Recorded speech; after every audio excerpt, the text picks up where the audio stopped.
In a meta with 1,000 Pokémon and only 7 viable options, can one trainer take the word of Elite Four member Karen and succeed with only their favorites?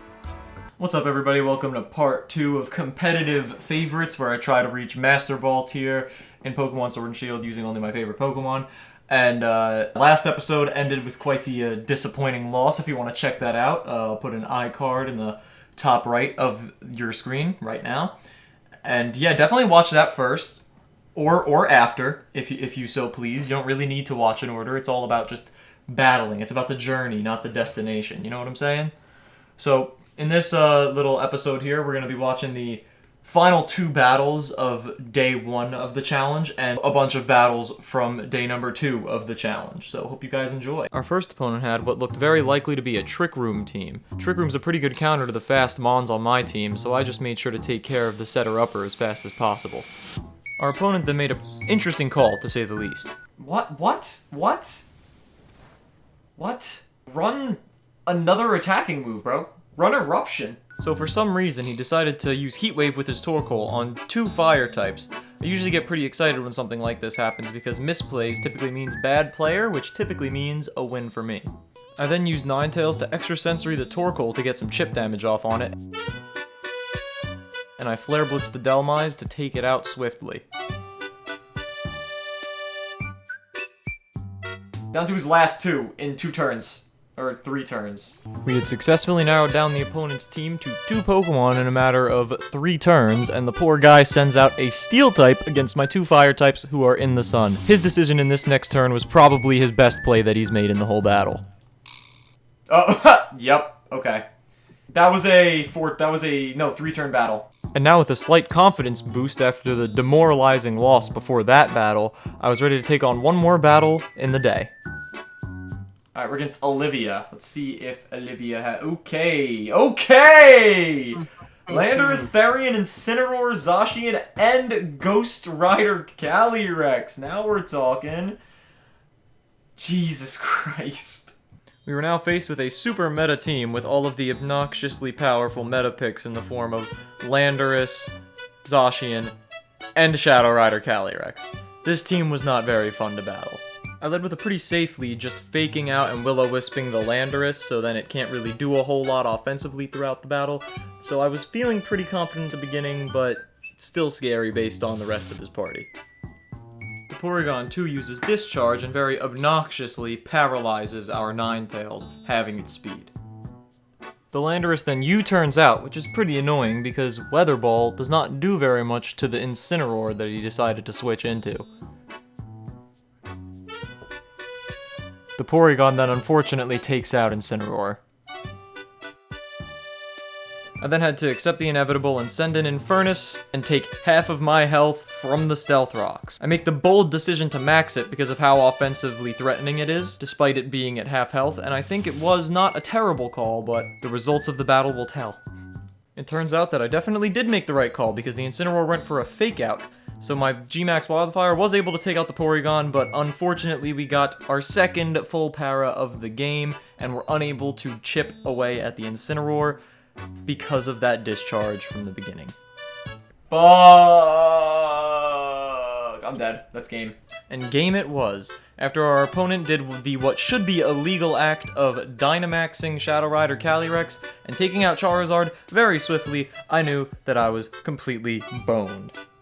It was then very easily able to take out my Eternatus and left me with only Ninetales, which could not fend for itself against these 2 legendaries. A bit of a melancholy way to end day 1. I decided to forfeit because I could obviously do nothing, and we move on to day 2. We are on to day 2 of the rank climb, only using Pokemon I like, and we do have Nate with us again, and he is actually decided to take up the challenge himself in the background, so while he's giving me some moral support and helping me out a little bit, preventing me from making misplays, I will also be assisting him, and he will be going through the same challenge. Unfortunately, his end will not be recorded, but if you guys want any updates on his progress, get me to 500 subscribers so I can use the community tab. We're getting a Pokeball tier, at least. I don't know what level you get to Pokeball tier. I think I'm only one away. Colossal and Dragon Ball. Okay, only one, what's it called? Okay, I'm seeing a Max on the Colossal and a Surf from the Dragapult, 100%. Oh boy, good job to me. I totally called that, except my dumbass didn't know how to play around it properly and didn't expect a specific item on that specific Pokemon, and I ended up getting absolutely boomed by this Colossal because of it. Yup, there's the Surf. Shit! Oh no! Oh. I noticed as I clicked the move, it was like, oh, he's gonna have a weakness policy. Yeah. Yeah. Yeah, that's game. That's game! That's game. Oh no! I guess at least I was right about that. My next play was actually a pretty strong one.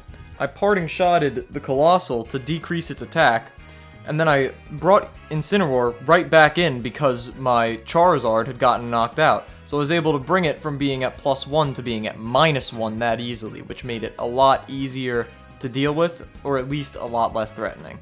In the next play, the Colossal max quaked Eternatus, but it was able to take it because it was at -1 attack now. However, it was now brought into kill range by Dragapult's Dragon Darts. It was taken out by that move. Eternatus was able to get a Meteor Beam off first and deal quite a big amount of damage, but that +1 special defense from the Max Quake seems to have made the difference between it surviving the Meteor Beam. Alright, please just go for Incin. Damn it, that's gonna kill. Fuck, that was such a bad game, bro. That was just a, you couldn't do anything from the lead. Damn. I think this kills. Yeah. Oof. Barely. That was a bad game, bro. He absolutely wiped me. It really quickly, too. Not the strongest start to day number 2 of this challenge, but gotta keep persevering because we only have so much time to accomplish it.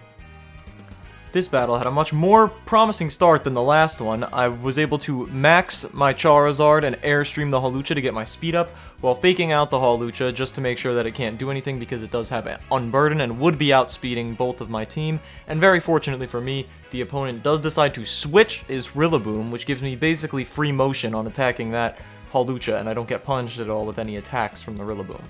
Our opponent's next Pokemon was their Dracovish, so I switched Incineroar in for Ninetales to get the sun up, and went for an Airstream on the Dracovish to take it out, and that worked out. However, our opponent decided to Gigantamax their Lapras and Max Geyser Charizard, which is kind of unfortunate because it gets rid of our sun. We're in a good position because we have heightened speed and a super effective move.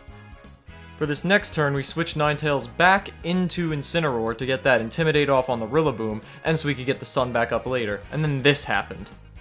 Even with solar power, it doesn't kill. That's rough. Does he have a weakness policy, bro? He has a weakness policy, bro? With Lapras now at a scary point offensively, it's able to use G-Max Resonance to kill Infernus and set up an Aurora Veil for his team. Aurora Veil, as in the thing that halves all damage that his team takes.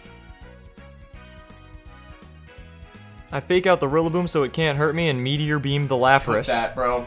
Aurora Veil's crazy. The Lapras then G-Max Resonances Eternatus, taking it out, which actually doesn't leave me in a terrible spot because I can bring Ninetales in and get the sun back up, and the Lapras' max is now over. The Rillaboom tries to slowly chip away at Ninetales, but it is an effort in vain. Ninetales goes for Solar Beam, which manages to take out the Lapras, and I'm able to take out the Rillaboom with a Flare Blitz from Incineroar, winning me the game.